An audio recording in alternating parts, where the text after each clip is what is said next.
2021년 드래프트에서 케이드 커닝햄이 전체 1순위로 지명되었을 때 스카우터들은 그를 신이 내려준 농구 천재 혹은 게임 체인저라고 불렀습니다. 하지만 그 이후 3년 현실은 참혹했죠. 데뷔 시즌 신인왕도 받지 못했고 2년 차는 부상으로 단 12경기 출전에 그쳤습니다.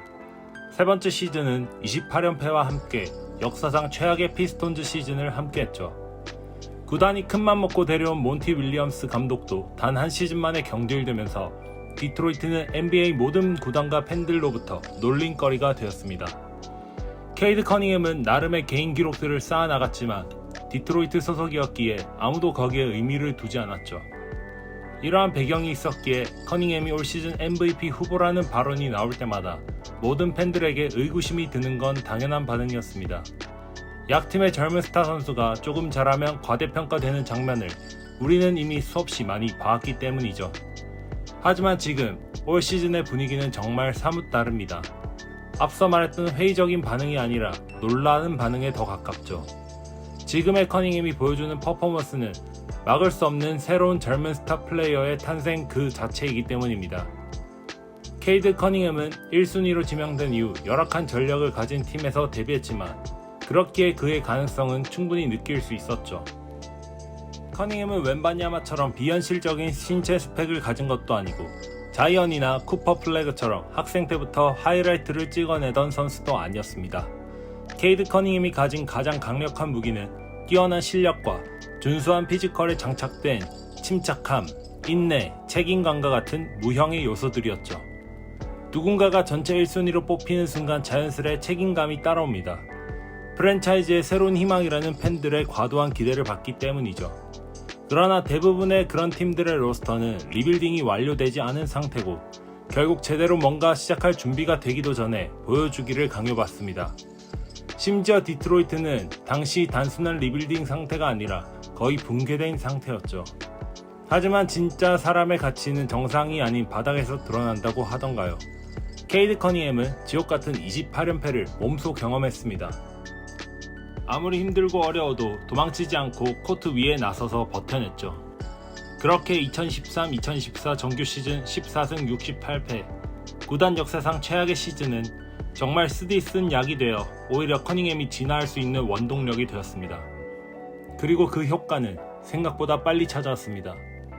지난 시즌 피스톤즈는 44승을 거두며 2019년 이후 첫 플레이오프에 진출했고 닉스를 상대로 1라운드에서 패배했지만 무려 6차전까지 가는 접전을 펼쳤습니다. 중요한 건 여기서 멈추지 않고 계속 나아가는 것이었죠.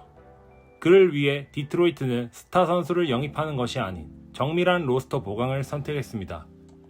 커닝햄에게 수비가 몰릴 때 코트를 넓혀줄 수 있는 전문 슈터 덩컨 로빈슨, 커닝햄의 볼 핸들링 부담을 덜어줄 수 있는 베테랑 가드 카리스 르버트, 벤치에서 팀의 에너지와 수비력을 올려줄 수 있는 자본테 그린, 이렇게 케이드 커닝햄을 중심으로 하여 요소마다 적절한 베테랑을 추가하면서 디트로이트는 케이드 커닝햄 중심의 팀이라는 정체성을 확실하게 다졌습니다.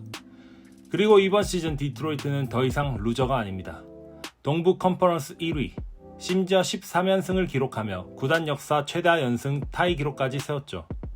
리그 전체에서 그들보다 성적이 좋은 팀은 디펜딩 챔피언 오클라호마 시티 뿐입니다. 디트로이트가 마지막 동부 1위를 달렸던 시즌은 2004-2005 시즌으로 무려 20년 전입니다. 이제 이 팀은 2m에 가까운 신장을 가진 육각형 스타일의 젊은 포인트 가드와 함께 완벽히 새로운 시대를 맞이하고 있습니다.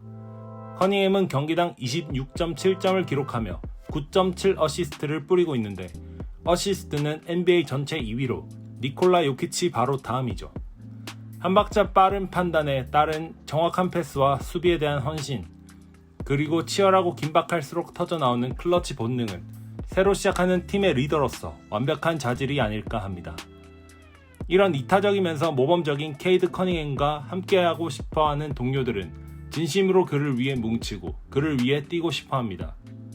커닝햄은 끝이 없어 보이던 참혹하기만 하던 그 28연패의 수렁 속에서도 43득점, 41득점, 33점 2번, 31득점 3번과 경기당 8개의 어시스트를 기록하며 성장했고 그 태도가, 그 정신이 바로 그 달라진 디트로이트의 문화가 될 수 있었죠. 지난 시즌이 그들이 알을 깨고 나오는 시즌이었다면 이번 시즌은 그들이 드디어 만개하는 순간일 것입니다. 특히 케이드 커닝햄은 어시스트 부분에서 놀라운 성장세를 이어오고 있는데요. 루키 시즌 경기당 5.6개, 2년 차에는 6개를 기록하더니 지난 시즌 정규리그에서 평균 7.5개, 플레이오프에서 평균 9개 이상을 기록했고 이번 시즌 내내 평균 9개 이상의 어시스트를 기록했습니다. 그리고 당연하게도 득점, 스틸, 블록 등 모든 지표에서도 커리어 하이를 찍고 있죠. 이제 커닝햄은 정말 MVP를 논할 수 있는 수준이 되었습니다. 실제로 폭스 스포츠 기준으로 커닝햄은 리그 MVP 레이스에서 배당률 3위를 기록 중이죠. 물론 스가가 이번 시즌 작년보다 더 뛰어난 활약을 보이는 중이라 수상은 쉽지 않을 겁니다. 그러나 11월 동부 컨퍼런스 이달의 선수에 선정되는 등 현재까지 평균 26.7득점, 6.2 리바운드, 9.7 어시스트, 1.5 스틸을 기록하며 확실하게 MVP 레벨의 선수임을 증명하고 있습니다. 지난 시즌 플레이오프 1라운드에서 뉴욕에게 패배한 뒤 커닝햄은 플레이오프 전 경기와 정규리그 마지막 28경기를 모두 다시 돌려보았습니다. 그러면서 무엇이 잘못되었는지, 어떤 부분이 좋았는지 하나하나 체크했죠. 대부분의 선수들이 휴가를 떠날 때 커닝햄은 또 한 번 성장을 도모한 것입니다. 플레이오프에서 3점 성공률 17.9%, 평균 턴오버 5.3개. 이 부분을 극복하기 위해 레전드들에게 다양한 조언을 구하고 게임 플랜을 수정해 나갔죠. 그 결과 이번 시즌 여실히 코트에서 드러나고 있습니다. 수비에서는 팀 전체가 한 단계 더 성장하였고 그 성장에 케이드 커닝햄도 당연히 한몫하고 있죠. 그리고 문제였던 클러치 타임. 이번 시즌의 커닝햄은 완전히 다른 선수처럼 보입니다. 클러치 타임을 완벽하게 지배하면서 올해의 클러치 플레이어 수상 1순위 후보를 달리고 있죠. 클러치 타임 활약상에선 이미 지난해 MVP인 스가를 앞서고 있는 겁니다. 이제 마침내 게임 클로저까지 확보하게 된 디트로이트 피스톤즈.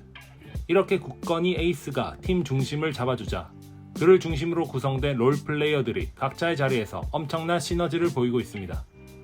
케이드 커닝햄은 마침내 스카우트들의 안목이 맞았음을 증명해내고 있습니다. 피스톤즈는 더 이상 리빌딩 중인 팀이 아니죠. 리그 우승 컨텐더입니다. 이젠 모든 팀들이 플레이오프에서 만나기 꺼려하는 팀이 되었죠. 여러분들의 생각은 어떤가요? 커닝햄이 MVP 레벨에 도달했음에 동의하시나요? 아니면 아직 좀 더 증명할 시간이 필요할까요? 그리고 이번 시즌 디트로이트는 어디까지 갈 수 있을까요? 여러분들의 다양한 의견이 궁금합니다. 구독, 좋아요, 댓글 모두 언제나 환영입니다. 시청해주셔서 감사합니다.